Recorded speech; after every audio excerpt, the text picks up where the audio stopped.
वैसे तो श्री कृष्ण और रुक्मणी के बहुत कम ही मंदिर होते हैं। हम अक्सर सुनते हैं राधा कृष्ण का मंदिर, लेकिन पंढरपुर में है एक श्री कृष्ण और रुक्मणी का मंदिर जिसकी कहानी भी कुछ अलग ही है। तो आइए सुनते हैं।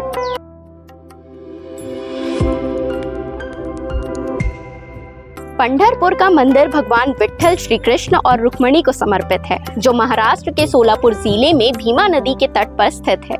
यह मंदिर 12वीं शताब्दी में यादव शासकों द्वारा बनवाया गया था।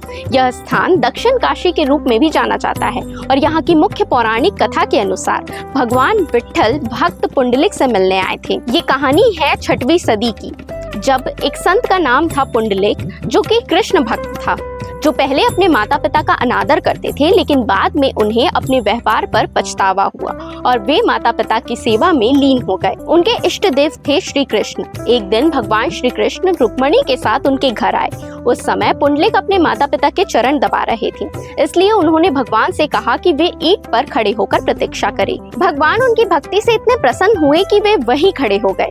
तभी से भगवान श्री कृष्ण विट्ठल या विठोबा रूप में पूजे जाते हैं, जो कमर पर हाथ रखे ईंट पर खड़े हैं। भक्ति की इस अद्भुत मिसाल ने पंढरपुर को तीर्थ बना दिया।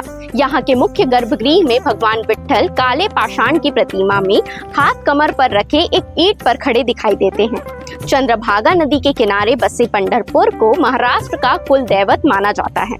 अब आते हैं पंढरपुर बारी, जहाँ होती है भक्ति की सबसे बड़ी पदयात्रा। हर वर्ष आषाढ़ी और कार्तिकी एकादशी के समय ज्ञानेश्वर और तुकाराम जैसे संतों की पादुकाओं को पालकी में लेकर सैकड़ों किलोमीटर पैदल चलकर पंढरपुर पहुँचते हैं। कमेंट करके जरूर बताइएगा कि क्या इससे पहले आपको इस कहानी के बारे में पता था और क्या आप ये मंदिर जा चुके हैं। वीडियो अच्छी लगी हो तो लाइक करें और हमारे चैनल सीजी भास्कर को फॉलो एंड सब्सक्राइब करना ना भूलें।